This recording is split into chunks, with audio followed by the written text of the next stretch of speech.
Noviembre del 2001. San Pablo, Oaxaca. Un pueblo pequeño donde todos se conocen, donde los secretos no duran mucho y donde los rencores, cuando son suficientemente profundos, pueden durar toda una vida. Y a veces, según lo que Jacinto vivió ese mes, incluso más allá de ella. Jacinto tenía una tía a quien quería mucho. Su tía Chabela era una mujer que había cargado con un dolor enorme durante más de 10 años. 10 años atrás, su esposo, el tío Fernando, había aparecido muerto en unos terrenos a las afueras del pueblo. Nunca hubo justicia. Nunca hubo una respuesta clara. Pero la familia sí sabía, o al menos estaba convencida de que sabía, quién había sido el responsable. Su nombre era Don Ángel. Don Ángel era un vecino del pueblo con quien la familia de Chabela tenía un problema muy serio desde hacía años. Todo había comenzado por un terreno familiar, uno que les pertenecía desde hacía generaciones, pero que Don Ángel se las había arreglado para quitarles a través de papeles falsos, personas compradas y trámites que nunca fueron honestos. La familia perdió ese terreno, perdió además al esposo de Chabela, y aunque nunca pudieron probar nada, el odio entre ellos y Don Ángel se convirtió en algo silencioso pero muy real, como una herida que nunca termina de cerrar. Durante 10 años, Chabela vivió con ese peso. Jacinto la veía a veces sentada sola en el patio de su casa, mirando hacia ningún lado, con esa expresión de alguien que tiene demasiadas cosas guardadas y ninguna manera de sacarlas. Nunca habló mucho del asunto. Era una mujer de pocas palabras y mucho aguante, pero quienes la conocían bien podían ver que por dentro cargaba algo que no la dejaba en paz. Entonces, en noviembre de ese año, Chabela murió. Fue una muerte que, según el médico del pueblo, fue natural. Su corazón simplemente se detuvo una madrugada mientras dormía. No hubo señales de lucha. No hubo nada extraño en apariencia. Solo que un día estaba y al siguiente ya no. Jacinto recibió la noticia temprano por la mañana y fue directo a la casa de su tía, donde ya comenzaban a llegar familiares y vecinos para acompañar en el dolor. El velorio se organizó esa misma tarde en la casa de Chabela, como es costumbre en los pueblos de por allá. La gente llegó con flores, con comida, con rezos.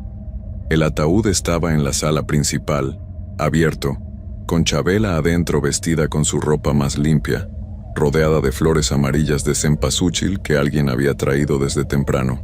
El ambiente era el de cualquier velorio de pueblo, triste pero acompañado, con velas encendidas y el murmullo de la gente rezando en voz baja. Fue entonces cuando sucedió algo que cambió el tono de toda la noche. Don Ángel entró por la puerta. Nadie lo invitó. Nadie esperaba verlo ahí. Su presencia cayó sobre los presentes como un balde de agua fría.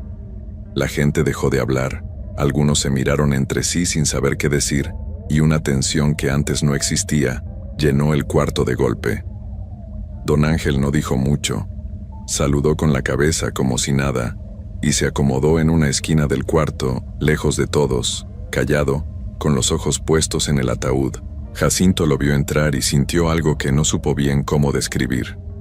No era solo coraje, aunque coraje sí había. Era algo más parecido a una incomodidad profunda, como cuando uno siente que algo está mal, pero no puede señalar exactamente qué. Don Ángel se quedó ahí un buen rato, sin hablar con nadie, sin acercarse al ataúd, sin llorar ni mostrar ninguna expresión en particular. Solo miraba y esperaba, como si estuviera ahí por alguna razón que nadie más en el cuarto entendía. Algunos pensaron que había ido para aparentar ante el pueblo, para que la gente viera que él también guardaba respeto. Otros simplemente lo ignoraron. Pero Jacinto no pudo quitarle los ojos de encima en toda la noche. Había algo en la manera en que ese hombre estaba parado en esa esquina que le revolvía algo por dentro. Esa noche pasó sin mayores incidentes. La gente rezó, lloró, recordó a Chabela, y poco a poco fue retirándose a descansar. Don Ángel se fue en algún momento sin despedirse de nadie, igual de silencioso como había llegado. Al día siguiente sería el entierro. La mañana del entierro amaneció nublada, de ese gris tranquilo que a veces tienen los días de noviembre en los pueblos del sur. La gente se fue reuniendo desde temprano frente a la casa de Chabela para acompañar el traslado al panteón. Jacinto estaba ahí junto con el resto de la familia, cargando el peso de esas horas como solo se puede cargar cuando se pierde a alguien querido. Llegaron al cementerio. Acomodaron el ataúd sobre el lugar donde iba a quedar. Alguien terminó de poner las últimas flores de cempasúchil alrededor del cuerpo. Esas flores anaranjadas y brillantes que en ese lado del país siempre acompañan a los muertos. El padre del pueblo dijo unas palabras. La gente escuchaba en silencio, algunos con la cabeza inclinada, otros con los ojos cerrados. Y fue ahí en ese silencio cuando ocurrió. Los ojos de Chabela se abrieron. No fue un movimiento suave. No fue algo que uno pudiera explicar fácilmente como un reflejo o un espasmo. Sus ojos se abrieron de golpe, de par en par, y se quedaron así, fijos, mirando hacia arriba. El primero en verlo fue un muchacho que estaba parado justo junto al ataúd. Soltó un grito corto, casi ahogado, y dio un paso hacia atrás. Los que estaban cerca siguieron su mirada, y entonces comenzó el caos. La gente se empujaba. Algunos lloraban sin saber muy bien si de miedo o de qué. Otros se apartaban del ataúd como si de repente ese espacio fuera peligroso. Jacinto se quedó paralizado. Él lo vio.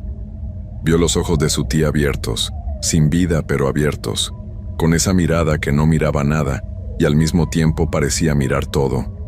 El cuerpo seguía rígido, seguía frío.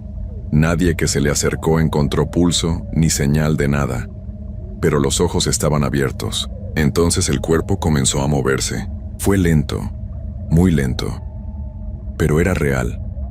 Y decenas de personas lo estaban viendo al mismo tiempo.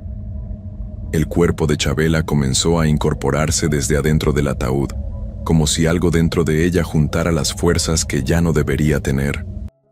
Primero la cabeza, luego los hombros, luego la espalda, hasta que quedó sentada dentro de la caja, con los ojos abiertos y la cabeza erguida, mirando al frente. El silencio que cayó en ese momento fue de otro tipo. Ya no era el silencio tranquilo de un entierro. Era ese silencio de cuando el miedo es tan grande que la gente no puede ni gritar. Algunos se habían alejado varios metros. Otros no podían moverse. Jacinto tampoco podía. Sus piernas simplemente no respondían. La mirada de Chabela comenzó a moverse despacio, como recorriendo el cementerio, como buscando algo entre la gente que estaba ahí. Y entonces se detuvo. Se detuvo en Don Ángel. Don Ángel había llegado al entierro. Estaba ahí, parado entre la gente, un poco hacia atrás, igual que la noche anterior. Y cuando la mirada de Chabela lo encontró, algo en el rostro del cuerpo cambió. Esa expresión que no era de nada se convirtió en otra cosa. Los que estaban cerca pudieron verlo. El rostro de Chabela se tensó, los labios se apretaron, y lo que apareció en su cara fue algo que no se puede atribuir a ningún proceso natural, porque los muertos no sienten, los muertos no recuerdan, los muertos no odian. Pero lo que Jacinto vio en el rostro de su tía en ese momento fue exactamente eso. Un odio profundo, concentrado, directo. Una expresión de coraje y de reclamo que apuntaba sin error a ese hombre. Don Ángel lo sintió. Su cara cambió de color. Sus ojos se abrieron. Y sin decir una sola palabra, ese hombre que siempre se había mostrado tan seguro, tan tranquilo, tan dueño de todo, salió corriendo del panteón. Corriendo, como un hombre que sabe que tiene algo de qué huir. Segundos después, el cuerpo de Chabela cayó de vuelta al ataúd. Sus ojos se cerraron. Y se quedó ahí, quieta, como antes, como si nada de lo que acababa de ocurrir hubiera pasado. El silencio duró un buen rato más. Nadie sabía qué decir, nadie sabía qué hacer. El sacerdote tardó varios minutos en poder continuar con las palabras del entierro. Algunos lloraban, otros simplemente miraban el ataúd sin poder procesar lo que habían visto. Y Jacinto se quedó con esa imagen grabada para siempre, la de su tía mirando a Don Ángel con esa expresión que no debería haber sido posible. Un médico que estaba entre los presentes intentó dar una explicación. Habló de gases que se acumulan en el cuerpo, de contracciones musculares que a veces ocurren horas después de la muerte, de cosas que suenan lógicas cuando se dicen en voz alta, pero que no le convencieron a nadie que había estado ahí. porque una contracción muscular no hace que un cuerpo se siente, y los gases no generan expresiones de odio dirigidas a una persona específica. Nadie quedó convencido, y el entierro terminó en un silencio que pesaba más que cualquier palabra. Los días que siguieron fueron los del novenario, esos 9 días de rezos y visitas que en muchos pueblos se hacen después de que alguien muere. La familia de Jacinto se reunía cada noche en la casa de Chabela para rezar, recordarla y acompañarse. El ambiente seguía siendo extraño. La gente del pueblo hablaba de lo que había pasado en el panteón, y aunque nadie podía explicarlo bien, todos lo habían visto o conocían a alguien que sí. De don Ángel no se supo nada durante esos días. No apareció en el novenario, lo cual a nadie sorprendió después de cómo había salido corriendo del entierro. Algunos decían haberlo visto encerrado en su casa, con las ventanas cerradas, sin salir. Su hijo, que vivía en otro pueblo cercano, contó después que su padre le había llamado por teléfono esa semana y que lo había notado diferente, asustado. Don Ángel no era un hombre que se asustara fácil, pero en esa llamada, su voz sonaba diferente, apagada, como la de alguien que no ha dormido bien en varios días. La noche en que terminó el novenario, el hijo de don Ángel recibió otra llamada. Esta vez su padre llamó muy tarde, cuando ya era noche cerrada. Y en esa llamada, según contó el hijo después, don Ángel hablaba con una voz que daba miedo escuchar. Estaba aterrado. Le dijo que alguien estaba golpeando su puerta, que los golpes eran fuertes, seguidos, insistentes, que había intentado no hacerles caso pero que no paraban. Y entonces le dijo que se había asomado por la ventana para ver quién era. Era Chabela. Estaba parada frente a su puerta, vestida exactamente igual que el día del funeral, con la misma ropa, con las mismas flores de cempasúchil que le habían puesto en el ataúd. Parada ahí, quieta, mirándolo fijamente sin decir nada, sin moverse, solo mirándolo. El hijo intentó decirle que se calmara, que seguramente estaba soñando o que los nervios le estaban jugando una mala pasada después de todo lo del entierro. Pero don Ángel no estaba soñando. Estaba despierto y aterrado, y la llamada se cortó antes de que pudiera decir algo más. A la mañana siguiente, el hijo de don Ángel fue a la casa de su padre porque las llamadas que le hizo no tuvieron respuesta. La puerta de la casa estaba abierta. Adentro no había señales de que alguien hubiera entrado, no había nada tirado, no había desorden, no había nada fuera de lugar. Todo estaba tranquilo y en silencio. Don Ángel estaba sentado en su sillón. Tenía los ojos abiertos mirando hacia la puerta, y en su cara había una expresión que su propio hijo dijo que nunca en su vida había visto en el rostro de ningún ser humano. Una expresión de terror tan absoluto, tan profundo, que era difícil mirarla directamente. Como si lo último que ese hombre hubiera visto hubiera sido algo que ningún vivo debería ver. Había muerto ahí sentado, mirando hacia la puerta, solo. El pueblo no necesitó muchas explicaciones. Para ellos lo que había pasado estaba claro. Chabela había regresado, no para asustar, no por capricho, sino porque había algo que no estaba resuelto. La muerte de su esposo, el robo de sus tierras, 10 años de injusticia que nadie había querido o podido remediar en vida. Y ella, que no había podido hacer nada mientras estaba aquí, encontró la manera de hacerlo desde el otro lado. Jacinto contó esta historia muchos años después, cuando ya era un hombre mayor. Dijo que nunca encontró una explicación que le convenciera de verdad. Dijo que lo que vio en el panteón ese día lo acompañó siempre, que nunca pudo olvidar la mirada de su tía, esa mirada que no debería haber existido pero que existió, que cientos de personas vieron y que ninguna olvidó. Dijo también que nunca más volvió a estar tan seguro de que la muerte es el final de todo, porque si algo quedó claro en San Pablo, Oaxaca, en noviembre del 2001, es que hay cosas que ni la muerte puede detener, que el odio y la injusticia pueden ser más fuertes que cualquier límite que creemos que existe entre este mundo y el siguiente, y que a veces cuando la justicia no llega mientras uno vive, algo dentro de nosotros decide ir a buscarla de todas formas, donde sea que haga falta. Advertencia. Lo que estás a punto de escuchar es un testimonio real. Si crees que algo sobrenatural ronda tu familia, presta atención, porque ignorarlo puede costarle la salud, o algo peor, a quienes más quieres. Voy a contarles algo que me costó muchos años poder hablar. No es fácil abrir la boca cuando sabes que la gente puede pensar que estás loco, o que exageras, o que simplemente inventas cosas para asustar. Pero yo sé lo que viví.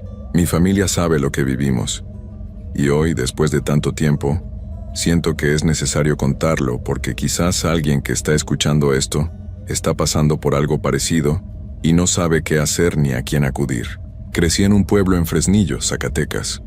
Un lugar donde la tierra es seca, el viento huele a polvo viejo y donde ciertas cosas que la mayoría de la gente no quiere creer son tan normales como sembrar maíz o arrear el ganado. Desde pequeño, supe que en mi familia había cosas que no se preguntaban, que no se comentaban y que definitivamente no se desafiaban. Mi padre era un hombre de pocas palabras y mucha autoridad. Cuando él decía algo, eso era la ley.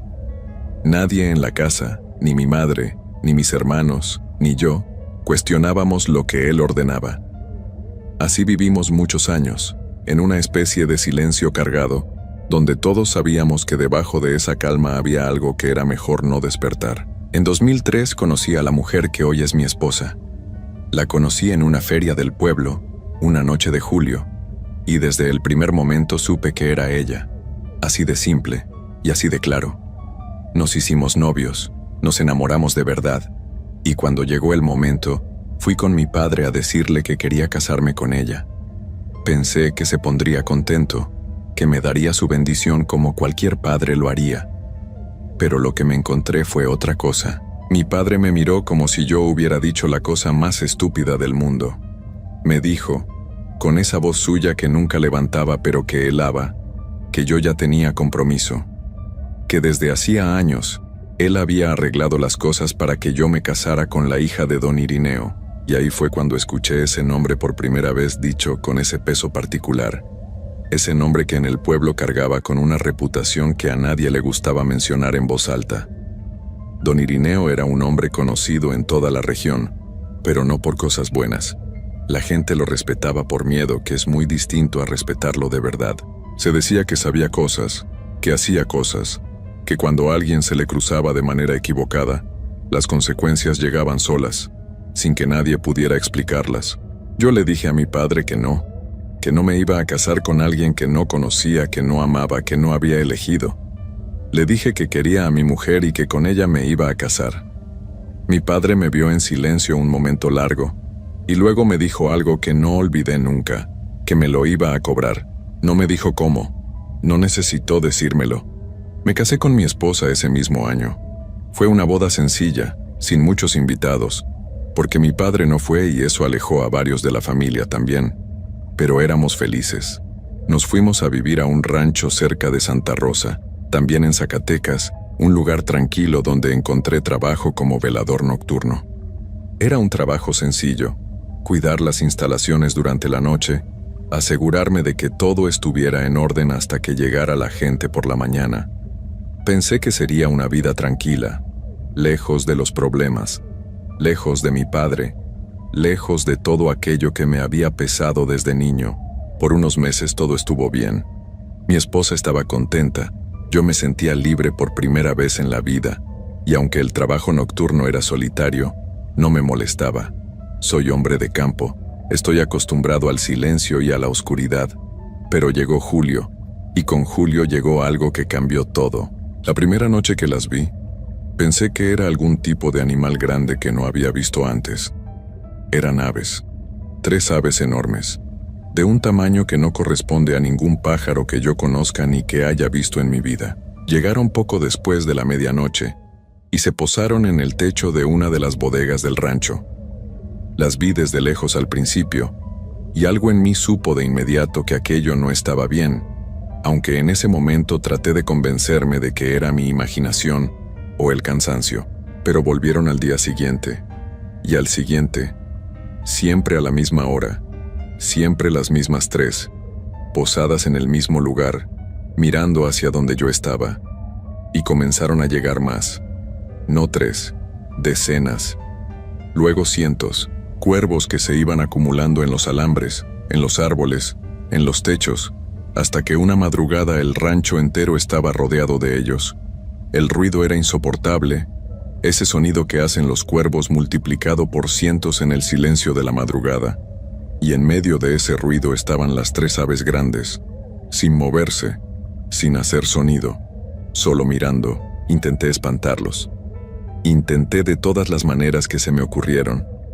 Nada funcionaba. Era como si no me vieran, o peor, como si me vieran perfectamente y supieran que no podía hacerles nada. Esa sensación de estar siendo observado por algo que no le tienes ni la menor importancia, es una de las cosas más perturbadoras que he sentido en la vida. Y yo no soy hombre que se asusta fácil. Semanas después, mi hijo mayor, que en ese entonces tenía 7 años, empezó a ponerse malo. No fue de golpe sino poco a poco, que es todavía más desesperante que cuando algo pasa de repente. Primero perdió el apetito, luego empezó a dormir mal, a despertarse llorando en las noches diciendo cosas sin sentido. Después comenzó a adelgazar de una manera que no tenía explicación. Lo llevamos al médico, hicimos todos los estudios que nos pidieron y nada. Los doctores no encontraban nada.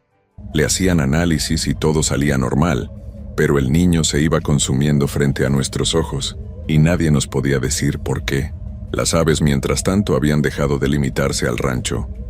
Empezaron a aparecer en los alrededores de nuestra casa. Mi esposa comenzó a escucharlas en las noches, posadas afuera de las ventanas, y me contaba algo que me ponía la piel de gallina, que los sonidos que hacían a veces no parecían sonidos de pájaros, que a ratos, en medio del ruido, se escuchaban cosas que sonaban demasiado parecido a palabras, a voces, como si alguien estuviera hablando desde adentro de esos animales. Ella es una mujer serena, no es de las que exageran ni inventan cosas, y verla asustada de esa manera fue lo que terminó de convencerme de que necesitaba ayuda de alguien que entendiera de estas cosas, porque yo ya no podía solo.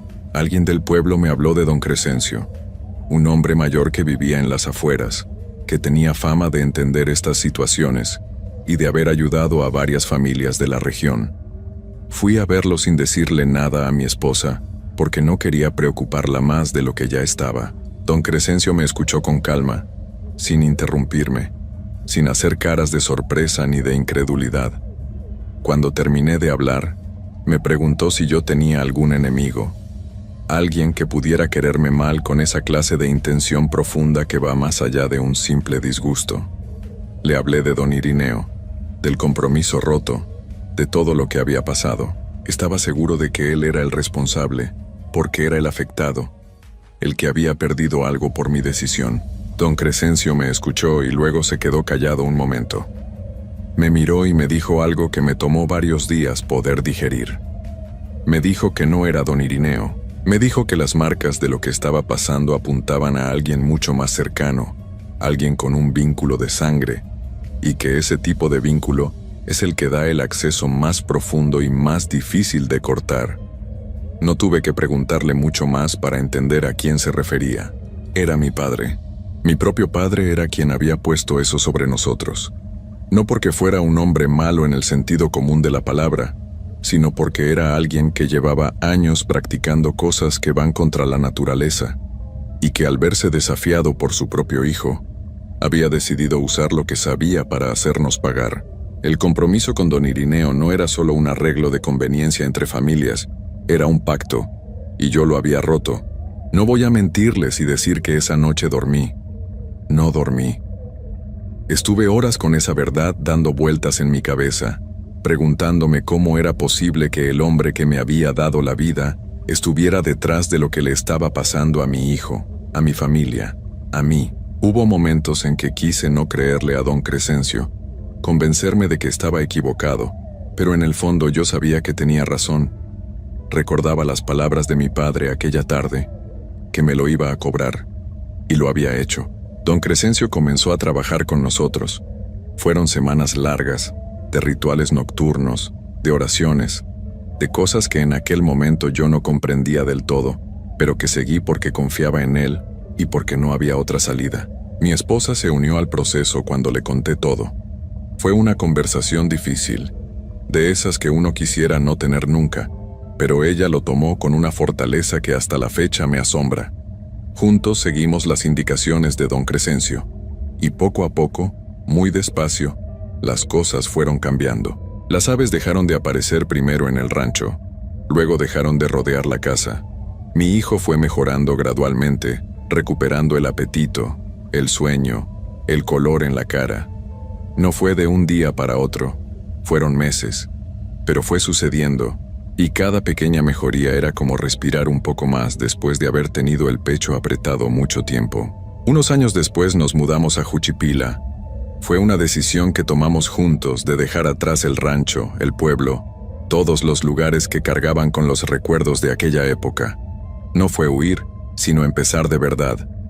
En Juchipila encontramos una vida diferente, más tranquila, y ahí crecieron nuestros hijos. Cuando ellos ya estuvieron en edad de entender, les contamos lo que había pasado.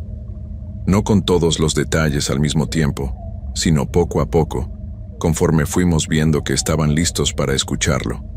No queríamos que vivieran con miedo, pero sí queríamos que supieran de dónde venían y qué cosas habían enfrentado sus padres. Que supieran que hay fuerzas en este mundo que no se ven pero que actúan, y que la familia, la unión verdadera, es lo que permite hacerles frente. Con mi padre nunca volví a tener una relación real. Nos vimos algunas veces más antes de que muriera. Intercambiamos palabras de las de relleno, pero aquella distancia que se abrió cuando le dije que no, nunca se cerró. No sé si él llegó a arrepentirse de lo que hizo. Nunca me lo dijo, y yo tampoco se lo pregunté. Lo que sí sé es esto. Hay cosas que los ojos no ven pero que el cuerpo siente. Hay señales que si uno sabe leerlas a tiempo, puede actuar antes de que el daño sea irreparable. Y hay personas, como don Crescencio, que existen precisamente para ayudar a quienes caen en situaciones que van más allá de lo que el mundo común puede explicar. Si algo de lo que conté les resultó familiar, si mientras escuchaban sintieron que algo de esto se parece a lo que ustedes o alguien que conocen está viviendo, no lo dejen pasar, no lo normalicen, no esperen a que empeore, busquen ayuda, hablen con alguien de confianza y sobre todo, no enfrenten solas estas cosas. Yo lo cuento porque viví para contarlo. No todos tienen esa suerte. Es el testimonio real de una familia que vivió algo que ninguna persona debería vivir jamás. Si estás solo en este momento, si hay poca luz en tu cuarto, o si de pronto sientes que algo te observa desde un rincón oscuro, te recomiendo que esperes un mejor momento para seguir escuchando. No digas que no te avisé. Esta es la historia de mi hermana. Una historia que durante mucho tiempo no me atreví a contar porque sabía que nadie nos iba a creer. Pero llegó el momento de hablar, porque lo que ella vivió fue tan real, tan brutal, tan aterrador, que sería una injusticia guardarlo en silencio. Lo que entró a esa habitación no era humano. Y lo peor de todo es que ella nunca lo buscó. Simplemente la eligió a ella. Todo comenzó una noche común. Una de esas noches en las que uno nunca imagina que algo puede salir mal. Mi hermana estaba sola en casa. Mis papás habían salido y yo me encontraba fuera también. Así que ella estaba completamente sola. Era ya tarde, así que decidió subir a su cuarto a descansar. Apagó la luz, se metió a la cama y cerró los ojos. Pero el sueño no llegó. En cambio, llegaron los pasos. Eran pasos pesados, lentos, deliberados, subiendo por las escaleras, uno a uno, como si alguien muy grande estuviera caminando despacio para no hacer ruido, pero sin conseguirlo. Mi hermana se quedó quieta, conteniendo la respiración. Pensó que quizás uno de nosotros había regresado. Se levantó, abrió la puerta de su cuarto y miró hacia el pasillo. No había nadie. Las escaleras estaban vacías. La casa estaba en silencio. Un silencio que según ella no era normal. Era un silencio demasiado completo, demasiado quieto, como si hasta el aire hubiera dejado de moverse. Volvió a meterse a la cama diciéndose a sí misma que había sido su imaginación, que el cansancio le jugaba bromas. Cerró los ojos de nuevo, y entonces lo sintió, una presencia. Así lo describió ella, con esa palabra tan simple pero tan cargada de miedo. una presencia en el cuarto, algo que estaba ahí con ella, respirando en el mismo espacio, ocupando el mismo aire. No lo vio de inmediato. Primero lo sintió, como cuando entras a un cuarto cerrado y sientes ese peso en el ambiente que te dice que algo no está bien, pero multiplicado por 1000. Abrió los ojos lentamente. La única luz en el cuarto era la de una veladora pequeña que ella acostumbraba dejar encendida. Una luz débil, temblorosa, que apenas alcanzaba a iluminar los rincones del cuarto. Y fue en esa penumbra, al pie de su cama, donde lo vio. Era una figura de mujer, o al menos tenía la forma de una mujer. Pero no era humana. No podía serlo. Estaba de pie, inmóvil, mirándola. Su piel estaba demacrada, grisácea, como si llevara mucho tiempo sin vida. Tenía un vestido blanco, largo, desgarrado en varios lugares. El cabello le caía sobre la cara, sucio y enredado. Pero lo más perturbador, lo que mi hermana no ha podido olvidar hasta el día de hoy, era su rostro. Tenía un ojo cerrado, y el otro no estaba. Era solo un hueco oscuro, vacío, una cavidad sin fondo que parecía absorber la poca luz que había en el cuarto. Mi hermana quiso gritar, quiso moverse, quiso hacer cualquier cosa, pero su cuerpo no respondió.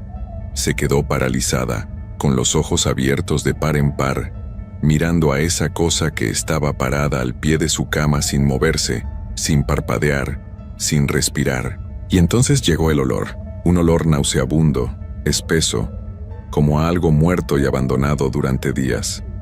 Un olor que se te mete en la garganta y no te deja respirar. El cuarto entero se llenó de ese hedor en cuestión de segundos, como si alguien hubiera abierto una puerta que llevaba mucho tiempo cerrada. La figura abrió la boca y habló. Su voz no era una voz normal, era rasposa, quebrada, como si saliera de un lugar muy profundo y muy oscuro. Y lo que dijo fue esto, con una calma que resultaba todavía más aterradora que si hubiera gritado: «Este lugar es mío y tú también lo serás». En ese momento, algo en el cuerpo de mi hermana reaccionó. No sé si fue el instinto de sobrevivencia, no sé si fue el miedo puro, pero de alguna manera logró moverse.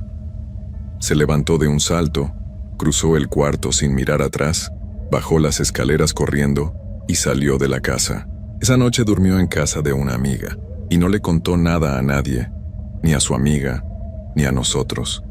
Guardó ese secreto porque tenía miedo de que nadie le creyera, porque ese es el peso más cruel que carga quien vive algo así, saber que lo que viste fue completamente real, y aún así no atreverte a contarlo por miedo a que te miren como si estuvieras loco. Pero lo que ella no sabía en ese momento era que aquello no había terminado, que lo que vio esa noche no era una visita, era una advertencia. Los días que siguieron fueron los peores de su vida. Cuando mi hermana regresó a casa al día siguiente, todo parecía normal. La luz del día hace que uno quiera convencerse de que lo que vivió de noche fue solo un sueño, un momento de confusión, algo que la mente fabrica cuando está cansada. Así que ella intentó retomar su rutina. Fue a trabajar, comió, habló con nosotros como si nada, pero en el fondo algo en ella sabía que aquello no había terminado. Y tenía razón, lo primero que notó fueron las moscas. Aparecieron de la nada, no una ni dos. Cientos de moscas, zumbando dentro de la casa, concentradas de manera inexplicable en su habitación. Las puertas estaban cerradas, las ventanas también. No había ninguna razón lógica para que estuvieran ahí. Mi mamá limpió, revisó, buscó alguna fuente, alguna explicación. No encontró nada. Las moscas simplemente estaban ahí, como si ese cuarto fuera su hogar natural. Luego cambió la gata. Teníamos una gata pequeña que adoraba a mi hermana. Dormía con ella todas las noches, se acurrucaba a sus pies, la seguía por toda la casa. Pero de un día para otro, la gata dejó de querer entrar al cuarto. Se quedaba en el umbral de la puerta con el lomo erizado gruñendo hacia adentro. Y lo más escalofriante era hacia dónde miraba. Siempre miraba hacia el mismo rincón. El rincón donde mi hermana había visto aparecer a esa figura. Los animales perciben cosas que nosotros no podemos ver. Eso lo sabe todo el mundo. Y verla a ella, que siempre había sido tan tranquila y cariñosa, gruñirle a un rincón vacío. Eso fue lo que convenció a mi hermana de que no había sido su imaginación. Después vino el olor. Ese mismo olor que había invadido el cuarto la noche de la aparición empezó a aparecer de manera intermitente durante el día. No siempre, no de manera constante, sino de golpe, sin aviso, como una ola que llegaba y se iba. Un hedor a cañería podrida, a algo descompuesto sin ninguna fuente visible. Llamamos a un técnico para revisar las tuberías. No encontró nada. Todo estaba en orden. El olor no tenía explicación, pero lo peor llegó de noche. Mi hermana empezó a ser despertada por sonidos que venían de debajo de su cama. Rasguños, lentos, pausados, como si algo estuviera ahí abajo arañando el piso desde adentro. Una y otra vez, a las mismas horas de la madrugada, esos rasguños la sacaban del sueño con el corazón en la garganta. Dejó de poder dormir en su cuarto. Llegó al punto de preferir caminar sola por la calle en la oscuridad de la noche antes que quedarse en esa habitación. Eso dice mucho, porque en la calle al menos el peligro es algo que puedes ver, algo que puedes entender. Lo que había en ese cuarto no tenía forma de enfrentarse, no tenía cara conocida, no obedecía ninguna lógica del mundo que conocemos. Y entonces llegó el segundo encuentro. Una noche, incapaz de dormir, mi hermana se quedó quieta en la cama escuchando los rasguños de siempre. Y en un momento de desesperación que ella misma no sabe cómo explicar, se asomó debajo de la cama. Lo que vio la dejó sin voz. Ahí estaba, la misma figura, la mujer del vestido blanco desgarrado, el ojo vacío, la piel grisácea. Pero esta vez estaba acostada debajo de la cama, mirándola directamente a los ojos desde esa oscuridad, con una sonrisa que no debería existir en ninguna cara. Mi hermana se echó hacia atrás tan rápido que se cayó de la cama. Salió corriendo del cuarto y no paró hasta llegar a donde estábamos los demás. Esa noche lo contó todo, llorando, temblando, con las manos frías y la voz quebrada. Nos contó todo lo que había vivido durante esas semanas. Y nosotros la escuchamos, la creímos, porque cuando alguien que conoces, alguien que es parte de tu familia, te habla así, con ese miedo tan auténtico en los ojos, no hay manera de no creerle. Decidimos buscar ayuda, no de doctores ni de expertos en ninguna ciencia, sino ayuda espiritual, una persona de confianza, alguien cercano a nosotros con fe profunda, nos guió en lo que debíamos hacer. La noche que decidimos enfrentar lo que había en ese cuarto fue la noche más larga de mi vida. Nos reunimos toda la familia en la habitación de mi hermana, a la misma hora en que todo había comenzado aquella primera noche. La persona que nos guiaba nos pidió que nos tomáramos de las manos y que oráramos, sin parar, sin miedo, o al menos intentando no tenerlo, porque lo cierto es que el miedo estaba ahí con nosotros, tan presente como cualquier otra persona en ese cuarto. Al principio no pasó nada. Oramos en silencio y en voz alta, con los ojos cerrados, con los ojos abiertos. Y entonces empezó. Primero fue el frío. La temperatura del cuarto bajó de manera brutal en cuestión de segundos. No como cuando abres una ventana en invierno, sino un frío que entraba por dentro, que se te metía en los huesos, que te hacía sentir que estabas parado en medio de algo completamente fuera de lo natural. Luego el olor, más fuerte que nunca, tan intenso que algunos de nosotros llevamos la mano a la boca. Ese olor a muerte, a podredumbre, llenando cada centímetro del cuarto como si algo estuviera descomponiéndose a nuestro alrededor. Y entonces lo sentimos moverse. No lo vimos de inmediato, pero lo sentimos.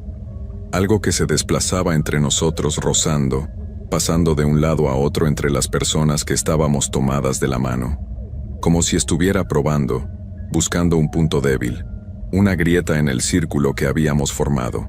Mi hermana fue la primera en verlo. Lo vio arrastrarse por el suelo como un animal, moviéndose en una forma que no debería ser posible para ningún cuerpo humano, con movimientos quebrados, erráticos, yendo de un rincón a otro mientras nosotros seguíamos orando sin soltarnos. Y entonces la tocó a ella, sintió algo helado en su hombro derecho, como una mano pero más fría que cualquier cosa que hayas tocado en tu vida.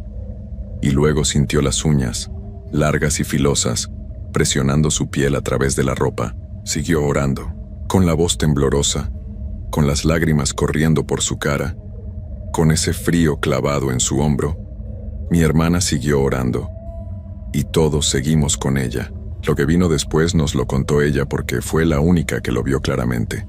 La figura se puso de pie en el centro del cuarto. Los miró a todos, uno por uno, y entonces soltó una carcajada que no venía de ningún lugar de este mundo, grave y rasposa y gutural, que retumbó en las paredes del cuarto como si el sonido mismo tuviera peso. Y después de esa carcajada, se fue. No desapareció de manera elegante ni tranquila. Se fue con violencia. La puerta principal de la casa se abrió de un golpe brusco, como si algo hubiera salido huyendo o hubiera sido arrojado hacia afuera. Y luego se cerró de la misma manera. Un golpe seco que resonó en toda la casa. Y después de eso, silencio. Un silencio diferente al de aquella primera noche. No ese silencio pesado y amenazante, sino un silencio limpio, vacío, como cuando termina una tormenta y el aire queda fresco y quieto. Nos quedamos ahí un momento sin movernos, sin hablar, asegurándonos de que lo que sentíamos era real. Y sí lo era. El frío había desaparecido, el olor también. El cuarto era solo un cuarto. Han pasado 2 años desde esa noche. La casa está en paz. Mi hermana duerme en su cuarto sin problemas. La gata volvió a entrar, volvió a acurrucarse a sus pies. Las moscas nunca regresaron, el olor nunca regresó. Pero mi hermana no es la misma. Algo cambió en ella esa noche, o quizás durante todas esas semanas que vivió con aquello sin decirle nada a nadie. Ahora percibe cosas, pequeños detalles que los demás no notamos, presencias en lugares que para el resto parecen completamente vacíos. A veces se detiene en medio de una conversación y mira hacia algún punto que nadie más puede ver. Ella no sabe todavía si lo que le quedó es algo bueno o algo con lo que tendrá que cargar para siempre. Pero lo que sí sabe, lo que siempre repite cuando alguien le pregunta qué consejo daría después de todo lo que vivió, es esto: no dejes de orar, porque hay cosas en este mundo que no tienen explicación, que no obedecen ninguna ley que conozcamos, y la única protección real que tenemos frente a ellas es algo que no se compra ni se aprende en ningún libro. Es la fe. Y si en este momento, después de haber escuchado todo esto, sientes que algo en tu cuarto no está del todo bien, hazme caso. Ora.